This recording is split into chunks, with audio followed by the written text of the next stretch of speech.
신앙은 성령의 인도하심을 따르는 삶입니다. 왜냐하면 오늘 우리가 구원받은 성도로서 성령의 인도하심을 따르지 않으면 온전한 신앙생활을 지속할 수가 없습니다. 하나님께서는 무엇보다도 성령을 통해 역사를 하시죠. 그래서 오늘 구원받은 우리의 삶은 성령의 인도하심을 따르는 삶을 살아야 합니다.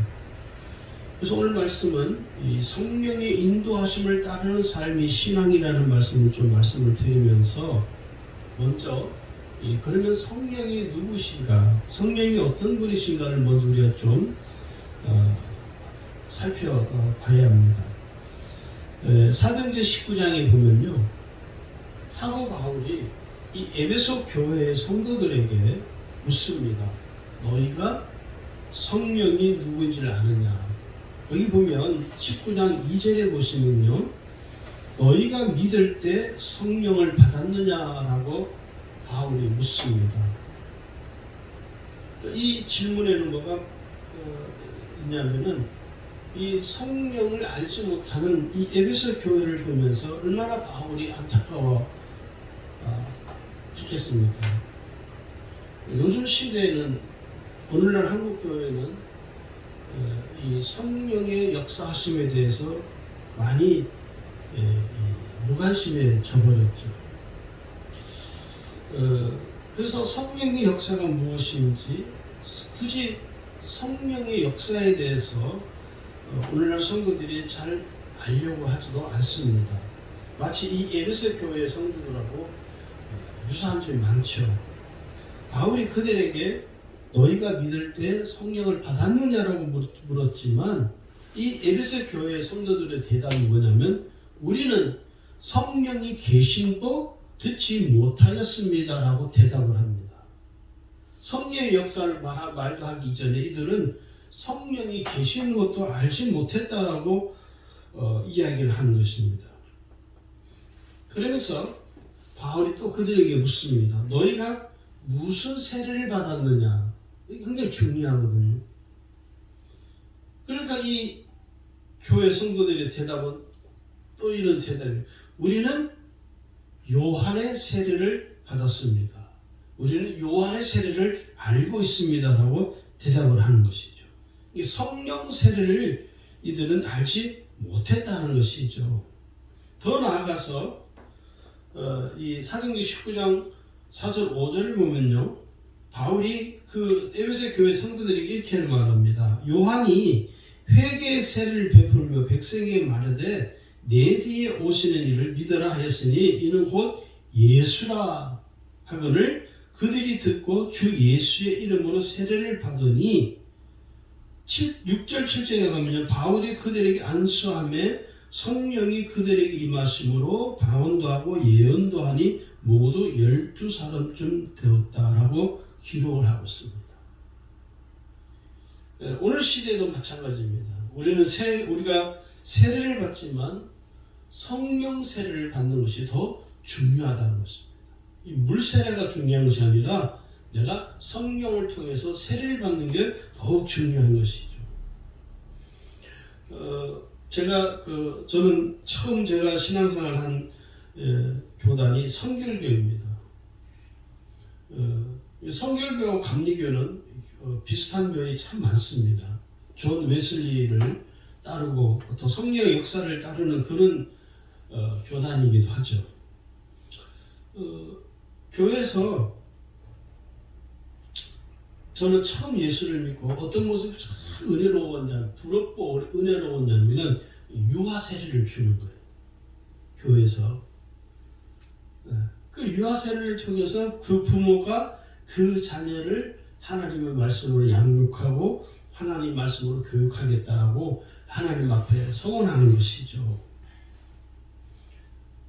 근데 그 아이는 예수가 누군지도 모르잖아요. 근데 그 유아 세례를 통해서 오늘 그 자녀를 하나님의 말씀으로 잘 양육하겠다라고 많은 성도들 앞에, 그리고 하나님 앞에 부모가 나서서 이 세례를 받습니다. 그 유아에게. 또 유아 세례를 받는 것을 공격하는 이도 있습니다. 아니 예수가 누구지도 모르는데 그게 무슨 의미가 있냐. 물론 그 유아가 예수님이 누군지는 알지는 못하지만 그 어렸을 때부터 하나님 말씀으로 잘 양육되어지는 그 과정 중에 하나가 바로 유아 세례입니다. 그래서 그 유아 세례를 통해서 나중에 그 아이가 장성한 후에 내가 유아 세례를 받았구나. 얼마 전에 저희 아들이 신학교에서 이제 대학원 들어가게 되면 세례를 언제 받았느냐, 언제 입교를 했느냐, 그걸 다 물어요. 전화가 왔어요. 아빠, 내가 유아 세례를 언제 받았냐? 너가 태어난 지 돌이 지나서 유아 세례를 받았다. 누가 세례를 줬냐고. 유기성 목사님도 유아 세례를 주셨다. 이게 이제 유아 세례 그 증서가 있잖아요. 그러면서 제가 우리 아들하고 그 대화를 하는 가운데 다시 한번 유아 세례를 받았을 때 그 모습을 다시 생각합니다. 하나님 앞에 그 아이가 이제 돌이 지났을 때 많은 성도들 앞에 유아 세례를 받는 그 장면을 제가 이렇게 떠올리면서 그때 그 하나님 앞에 기도하고 하나님 말씀으로 잘 양육하겠다라고 고백했던 그 모습이 파노라마처럼 지나가면서 그 아이가 이제 하나님 앞에 잘 자라서 또 저와 똑같은 목회자가 되겠다고 하는 그 과정을 지켜보면서 제가요, 이 유아 세례가 얼마나 중요한가 하는 것을 제가 다시 한번 깨닫게 되었습니다.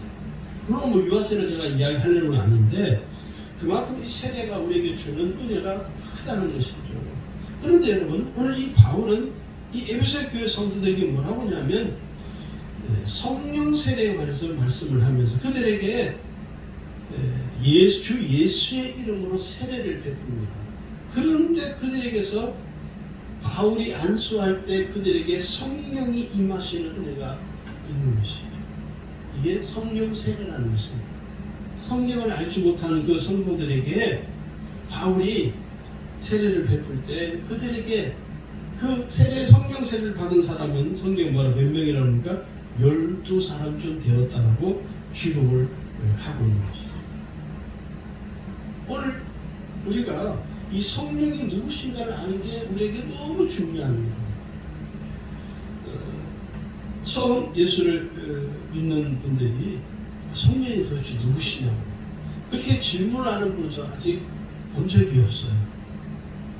예수를 믿은 지 얼마 안 되신 분들 중에서 목사님 성령이 누구세요? 이렇게 직설적으로 질문을 받아본 적이 없습니다.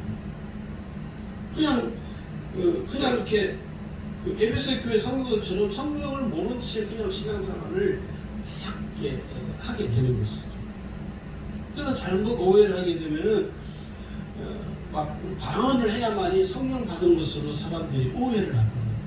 그러니까 방언을 못하는 사람은 내가 성령을 못 받았구나 이렇게 또 잘못된 지식을 갖고 신앙생활을 하게 돼요. 그게 뭐냐면 에베소 교회가 성령이 누군지 알지 못하는 것과 별 다를 바가 없다는 거예요. 자, 그러면 오늘 이 성령은 누구신가 좀 말씀을 드리려고 하는데 첫 번째 성령은요, 진리의 영이십니다. 진리의 영이신 성령께서는요, 오늘 구원받은 저와 여러분을 진리 가운데로 인도해 가십니다. 내가 진리에 속한 삶을 살아갈 수 있도록, 내가 진리 안에 거할 수 있도록 오늘 나를 항상 진리 가운데로 인도해 가시는 거예요. 그래서 내가 진리가 생각나게 하시고 진리가 나를 이끌어 가도록 그 성령께서 우리를 인도해 간다는 거예요. 요한복음 16장 13절에 말씀하기를 진리의 성령이 오시면 그가 너희를 모든 진리 가운데로 인도하리니 그렇게 말씀합니다. 오늘 저와 여러분을 진리 가운데로 인도해 간다.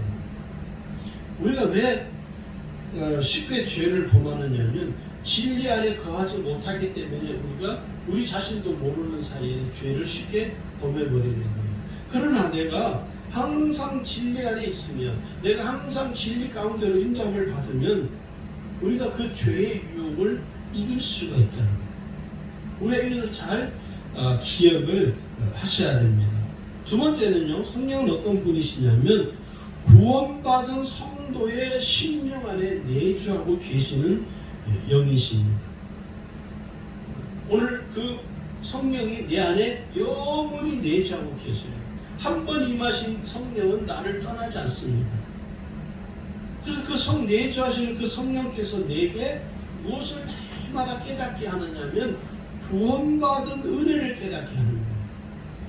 우리가 힘들고 어려운 지경이 있을지라도 때로는 하나님께서 성령을 통하여 내가 구원받은 하나님의 자녀이라는 사실을, 구원받은 은혜가 있다는 사실을 다시 상기시켜 줍니다.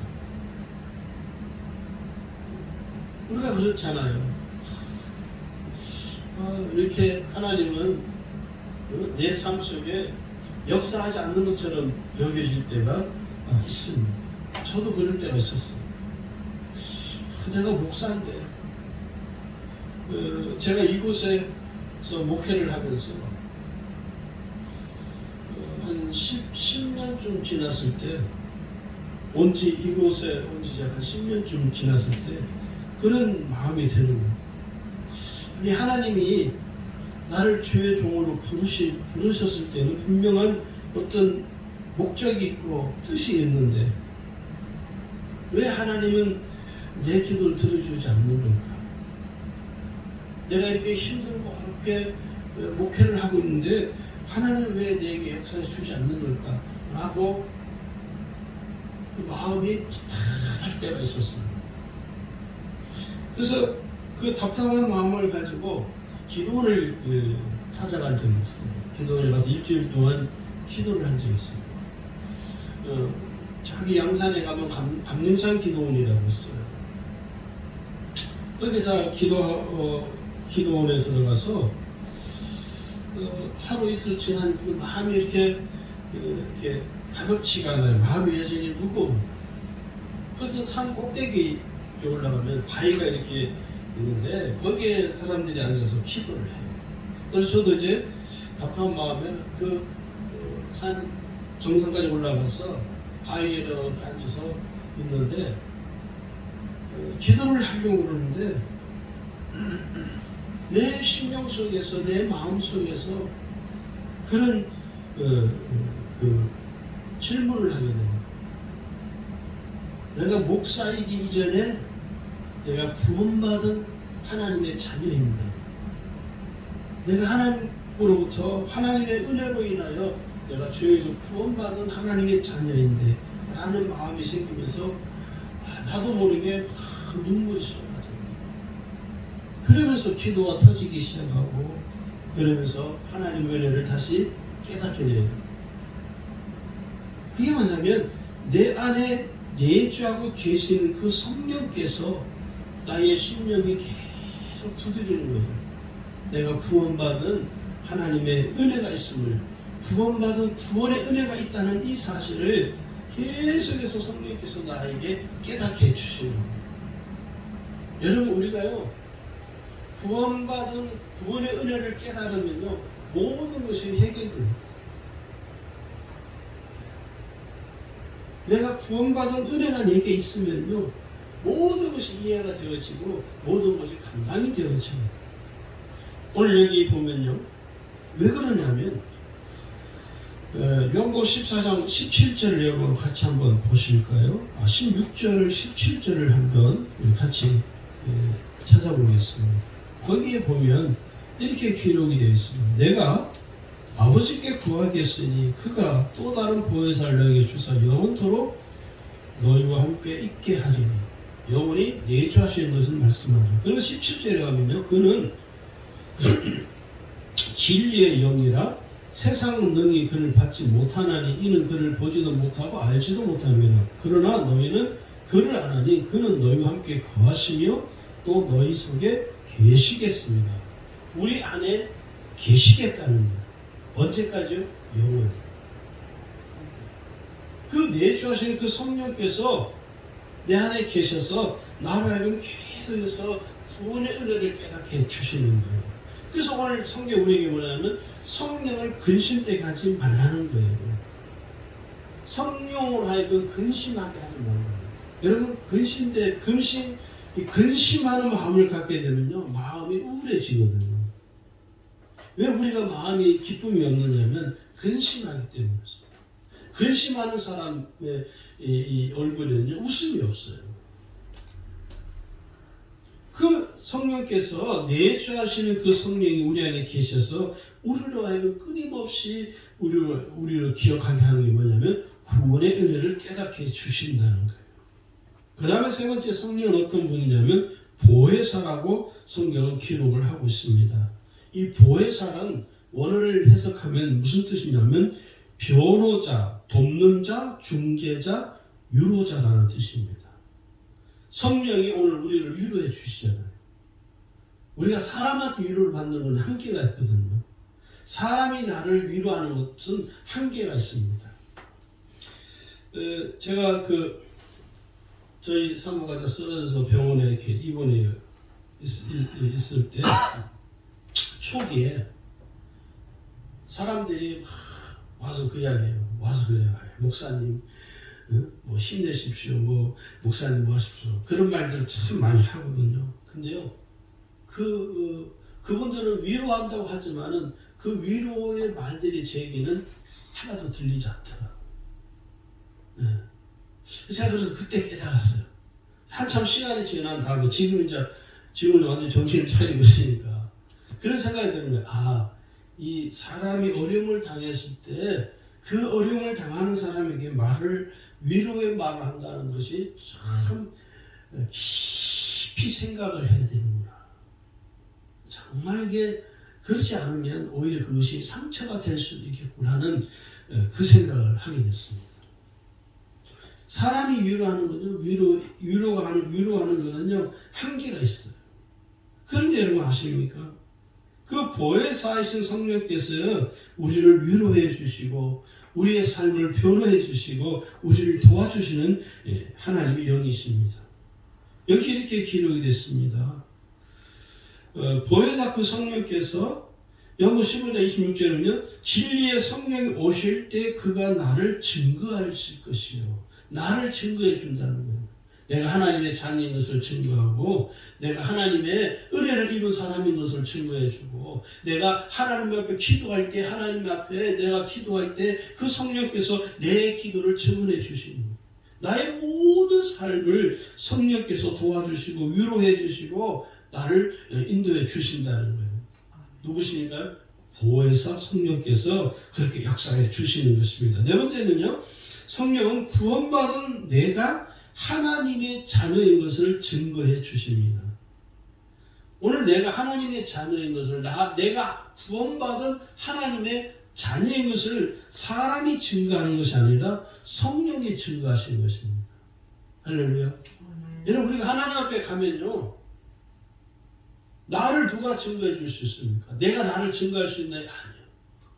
그 성령이 나를 증언해 주는 거예요. 하나님, 아무개 믿음으로 열심히 살았습니다. 그가 참 믿음이 신실합니다. 하나님, 저가 얼마나 믿음이 신실할 것입니까? 저가 얼마나 마음이 선한 자십니까? 라고 나를 증언해 준다는 거예요. 할렐루야. 성령이 나를 증언해 주는 거예요. 우리가 그렇잖아요. 사람들에게 나는 어떤 사람이 이렇게 소개해. 저 집사님 사람 참 좋으시다. 믿음이 신실하신 분이라고 내가 보증한다. 근데 어떤 사람들이 저 사람 상종을 하지 마. 저 사람 상종하면 당신 큰 어려움을 당해. 증언은 증언인데 뭐죠? 별로 유쾌하지 않은 증언입니다. 오늘 성령께서 내가 하나님의 자녀인 것을 증언해 주심으로 인하여 하나님 아버지께서 내게 베푸시는 은혜가 있다는 것입니다. 오늘 로마서 8장 16절에 보니까요, 성령이 친히 우리 영혼의 턱으로 우리가 하나님의 자녀인 것을 증거하시나요. 그 성령이 내가 구원받은 하나님의 자녀이라는 사실을 증언해 주고 계신다는 것입니다. 다섯 번째 성령은요, 살리시는 영이십니다. 성령은 생명을 살리시는 영이시죠. 내가 구원받은 성도로서 성령의 인도하심을 따르는 삶을 살면요, 내 생명이 살아나고 풍성해지는 은혜로 충만해지게 됩니다. 내가 있는 곳에 생명이 사는 역사가 일어나는 거예요. 어떤 사람은요, 그 사람 때문에 그 사람이 있는 모든 것들이 삭막해져요. 그 사람이 오면 사람들이 슬슬 피해요. 근데 어떤 사람이 오면 사람들이 그렇게 온기가 따뜻해지고 마음이 따뜻해져요. 참 신기하죠. 제가 병원에서 이렇게 지내면서 부인 되시는 분은 권사님이시고 남편 되시는 분이 이제 환자이신데 안수 집사님이세요. 장로교. 동부에 울산 동부 쪽에 있는 장로교 교인이십니다. 자, 그렇게 재활 치료 방이 이렇게 치료실이 몇 개가 있거든요. 그러니까 그 프로그램에 따라서 재활 치료실에 가서 재활을 이렇게 받아요. 그 안수 집사님이 이제 치료를 받으시는데 저희하고 이렇게 같은 치료실에서 만날 때가 한 2번 있어요. 그럼 제가 이렇게 휠체어를 타고 가니까 이렇게 집사님이 그 집사님이 나오시면 제가 꼭 그 집사님 손을 붙잡아드려요. 그래서 제가 꼭 그 이야기를 해요. 같은 이야기지만 집사님 오늘도 좋은 일이 있습니다. 어떤 하나님이 집사님을 꼭 치유하십니다. 그러면 그 집사님이 이렇게 얼굴에 미소를 지으면서 고맙다. 꼭 하루에 한 3-4번씩 만날 때마다 그 집사님도 그렇고 저도 그렇고 제가 손을 꼭 잡아줘요. 그 권사님 부부를 이렇게 만나면요, 비록 서로 환자지만 이렇게 서로 만나게 되면 마음이 참 푸근해져요. 마음이 따뜻해지는 것을 제가 느낍니다. 마음이 참 따뜻해져요. 아마 그분도 그렇게 생각을 하는 것 같아요. 그래서 엘리베이터에서 만나도 이렇게 손 잡아드리고, 며칠 전에 그분이 그 집사님이 생신이었는데 그 친구 되는 분이 떡을 해가지고 병실에 있는 사람들에게 그 떡을 돌린 거예요. 자, 그걸 보면서요, 하나님의 사람이 있는 것은 이렇게 생명이 사는 은혜가 있구나. 오늘 저와 여러분이요, 구원받은 성도로서 내가 있는 곳에 나로 인해서 그 주의가 사람들에게 그 은혜가 이렇게 퍼져가는 전염이 되어질 수 있도록, 나로 인해서 마음의 삶의 희망이 없고 삶의 소망을 잃어버린 사람이 용기를 갖게 되고, 또 그 나로 인해서 삶의 소망을 붙들고 살게 된다면 그것이 곧 성령께서 나를 통해서 생명을 살리시는 은혜를 역사해 주고 계시는 것입니다. 할렐루야. 그 다음에 6번째는 성령은 어떤 분이냐면 통달하시는 영이십니다. 통달이라는 게 뭐죠? 모든 것을 아시는 것이죠. 고린도전서 2장 10절에 보니까요, 오직 하나님이 성령으로 이것을 우리에게 보이셨으니 성령은 모든 것 곧 하나님의 깊은 것까지도 통달하시느니라. 우리가 이렇게 인간 관계에서도 그렇잖아요. 저 사람은 마치 모든 걸 통달한 사람처럼 보여요. 그런 사람이 가끔 있거든요. 근데 그건 통달했다기보다는 먼저 많은 정보들을 접하고 있는 것이죠. 근데 오늘 성령은 어떤 분이냐면 모든 것을 정말 통달하신 분이에요. 모르는 게 없으신 분이에요. 성령은 모든 것을 득달하신 분이죠. 성령은 모든 것을 아시고 계시는 거죠. 하나님의 깊은 사정까지도 성령은 알고 계시다는 거예요. 그래서 모든 것을 통달해서 그 성령께서 내게 어떻게 하십니까? 가르쳐 주는 거예요. 내가 어떻게 살아야 될지, 내가 무엇을 위하여 살아야 될지, 내가 어떻게 기도해야 될지, 심지어 내가 어려움을 당했을 때 그 성령께서 나로 하여금 그 어려운 일들을 헤쳐나갈 수 있는 지혜도 주신다는 것입니다. 그게 바로 성령 통달하셨기 때문에 그렇다는 것입니다. 그 다음에는 마지막으로는 성령은 어떤 분이냐면 연합하여 한 몸을 이루게 하시는 연합의 영이십니다.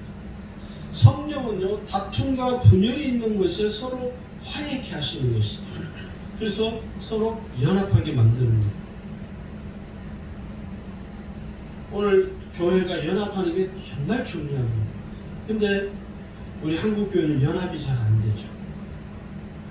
큰 교회 위주로 가는 거예요. 저도 제가 처음에 울산에 왔을 때 그 울산 기독교 협의회라고 있어요. 울산 광역시 기독교 협의회라고. 거기를 한번 간 적이 있습니다. 근데 이게 세상과 별 다르지 않다는 것을 제가 깨달으면서 왜냐하면 모임에 갔는데 울산시에 있는 모든 목회자들이 모여서 어떤 협의회를 하는 거예요. 서로 연합사역을 하는 것이죠. 그런데 개척교회, 작은 교회 목사님들은 말 한마디도 할 수가 없는 거예요. 큰 교회 목사님들이 다 지구에서 가지고 자주 오지 않은 거예요. 제가 그걸 보면서 저게 연합일까? 그건 연합이 아니거든요. 그러나 연합은요, 진정한 연합은요, 크고 작음에 있는 것이 아니라 성령이 연합하게 하심으로 그 연합하는 그 일을 통해서 뭐가 나타나야 되느냐면 하나님의 영광이 드러나야 하는 것이에요.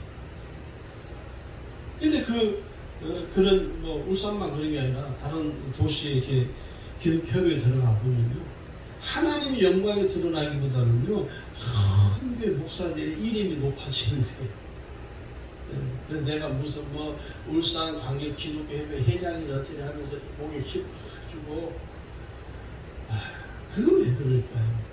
그것은 성령이 역사하지 않는 거예요. 그건 올바른 연합이 아니라는 거예요. 진정한 연합은요, 교회 안에서 여러분 연합은요, 부한 천한 자가 나뉘지 않는 거예요. 가난한 자, 부한 자가 나뉘어지지 않는 거예요. 배운 자, 배우지 못한 자가 나뉘어지는 것이 아니라 똑같이 동일하게 하나님의 은혜로 서로 섬기고 서로 연합하여 주의 영광을 드러내게 하는 것이 진정한 연합입니다. 할렐루야. 우리가 이것을 잘 이해하고 계셔야 됩니다. 제가 전에 있던 교회에서 있었던 실제로 일입니다. 속회 편성을 하는데 꼭 10년 때가 속회 편성하는 이 10년만 되면 교회가 늘 골머리를 앓아요. 이게 왜 그러냐면 돈이 좀 많은 부자인 성도들은요, 가난한 성도들과 함께 같은 속회에 편성되는 걸 그렇게 싫어하세요.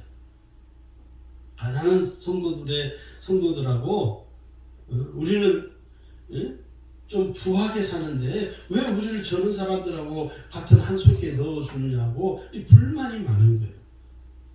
왜 그럴까요? 그건 연합이 아니라는 것입니다. 그건 연합이 아니에요. 그건 하나님 나라에서는 있을 수 없는 일이에요. 그 성령은 그렇게 역사하지 않는 것이죠. 성령은 그 사람이 배운 사람이든 배우지 못한 사람이든 성령은 표를 가르지 않습니다. 돈이 많은 부자라고 해서 귀하게 여기고 돈이 없는 가난한 사람이라고 천하게 여기는 것이 아니에요. 똑같이 여기는 거예요.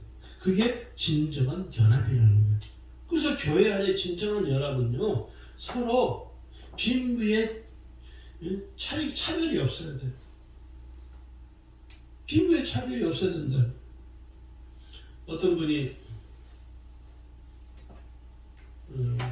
그러시더라고요. 제가 그 이야기를 들어서 참 마음이 아프시더라고요. 그분이 그 교회에서 자기 친구들이 다 권사님이 됐어요. 근데 그분은 권사가 못 되셨어요. 왜 그러냐면 이 삶의 형편이 좀 어려운 거예요. 그러니까 그분을 교회 권사에서 제외를 시켜버린 거예요. 그래서 근데 그분이 이야기하는 속에 그분이 이렇게 직설적으로 불쾌하고 뭐 그렇다 말은 하지 않으시지만 그 말 속에 이 아픔이 있는 거예요, 본인에게. 제가 그 말을 들으면서 이걸 어떻게 내가 위로해 줄까? 그래서 제가 그랬어요. 집사님, 하나님이 천국 가면요 제일 큰 상을 누가 받는지 아시냐고. 직분이 없는 성도가 받습니다. 그 다음에 집사이고, 그 다음에 권사이고, 그 다음에 장로이고, 제일 상을 못 받는 사람이 누군지 아시냐고. 목사입니다. 저 같은 목사가 상이 하나도 없어요. 그랬더니 그분이 막 웃으시더라고요. 실제로 그런 것 같아요. 뭐 이건 성경에 없는 이야기입니다. 제 생각은 그래요. 목사가 천국 가면 상이 제일 아마 없을 것 같아요. 왜? 이미 이 세상에서 교인들에게 상을 다 받아버렸기 때문에 교인들이 목사님 하고 또 아이고 장로님 세워주고 권사님 해주니까 이미 세상에서 교인들이 다 상을 받아버렸는데 저는 그래서 은퇴할 날만 기다립니다. 은퇴하면 저는 목사가 아니니까 그냥 성도로 돌아가고 싶어요. 성도로. 가만히 생각해보면 성도이었을 때가 제일 신앙을 열심히 했던 것 같아요. 집사일 때도 아니고 목사가 됐을 때보다는 아무 직분을 받지 아니한 성도일 때가 신앙생활에 제일 부담이 없었던 것 같아요.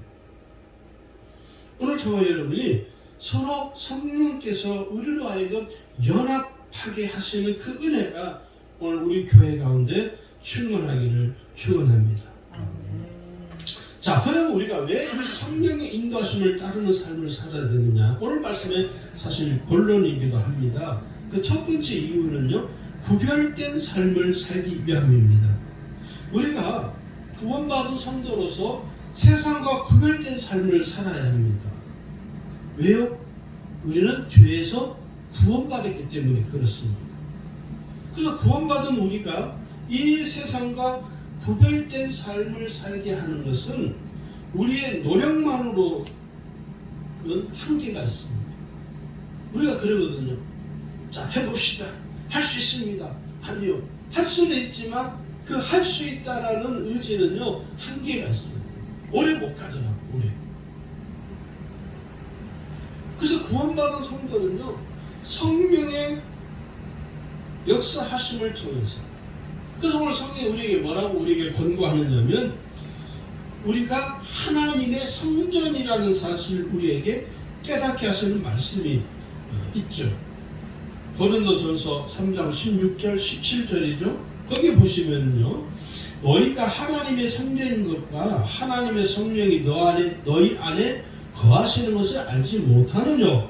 누구든지 하나님의 성전을 더럽히면 하나님이 그 사람을 멸하시리라. 하나님의 성전은 거룩하니 너희도 그러하느냐. 오늘 우리를 뭐라고 고린도 3장 16절 말하니까 우리가 하나님의 성전이에요. 여러분 한 사람은요, 하나님의 성령이 거하시는 하나님의 성전이십니다. 할렐루야. 자, 그 다음에 우리가 두 번째는요, 하나님의 자녀로 살아가기 때문에 성령의 인도하심을 따라야 됩니다. 내가 하나님의 자녀로 지금 살아가고 있는 것이죠. 그래서 우리는 하나님 자녀답게 살아야 됩니다. 하나님 자녀답게. 자기 아버지가 부자임에도 불구하고 노숙자처럼 살아간다면 그 얼마나 어처구니 없는 일이 아닐 수가 없죠. 내가 하나님의 자녀로 살아가는 것에 대해서 여러분 당당하게 하셔야 합니다. 여기 이렇게 말씀합니다. 로마 3장 13절 14절인데 너희가 육신대로 살면 반드시 죽을 것이로되 영으로서 몸의 행실을 죽이면 살리니 무릇 하나님의 영으로 인도를 받는 그들은 곧 하나님의 아들이라. 오늘 저 여러분 하나님의 자녀라는 거예요. 할렐루야. 여러분 하나님 자녀답게 사셔야 됩니다. 할렐루야. 그 다음에 세 번째는요, 복음을 전하는 삶을 살기 위해서 성령의 인도하심을 따라야 됩니다.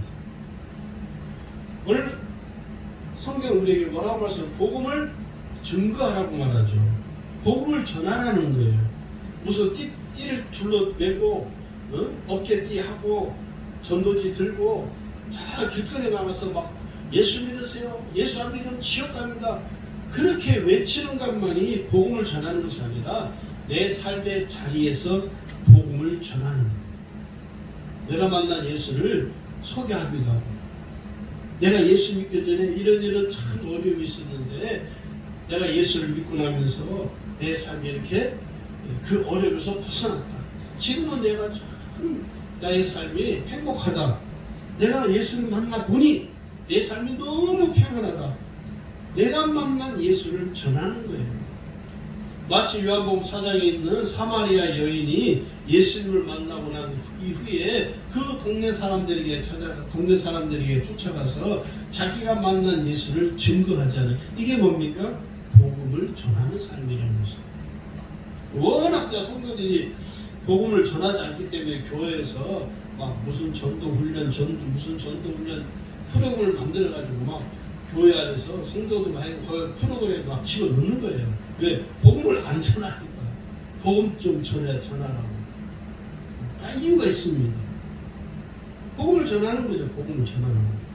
근데 이건요, 이 복음을 전한다는 건요, 사람의 지혜나 능력을 하는 것이 아닙니다.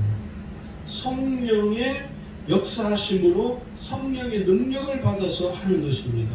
그래서 내가 어떤 능력을 받아서 전하는 것이 아니라 내가 복음을 전할 때 그 성령께서 내게 복음을 전할 수 있는 은혜와 능력을 부어주시는 거예요. 할렐루야. 우리가 이것을 잘 알고 계셔야 됩니다. 그 다음에 네 번째는요, 주님께서 이미 약속하셨기 때문입니다. 오늘 주님께서 우리에게 성령을 주시기로 약속을 하셨습니다. 그래서 성령을 받은 성도는요, 성령의 인도하심을 따르는 삶을 살아야 돼요. 오늘 이 에베소 교회 성도들에게 바울이 묻는 것처럼 너희가 성령을 받았느냐? 너희가 믿을 때 성령을 받았느냐라고 말했지만 그들은 모른다고 했잖아요.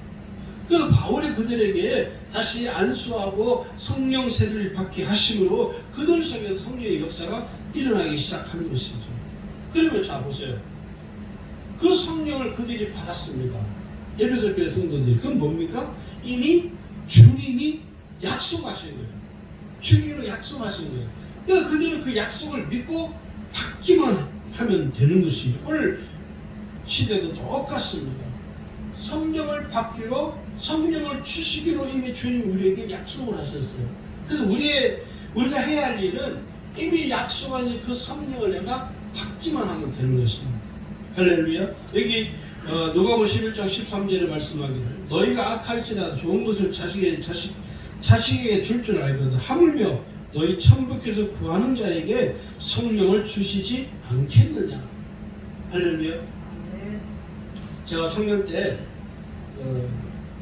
제가 다녔던 교회에 성도들이 방언을 하는 성도들이 참 많았습니다.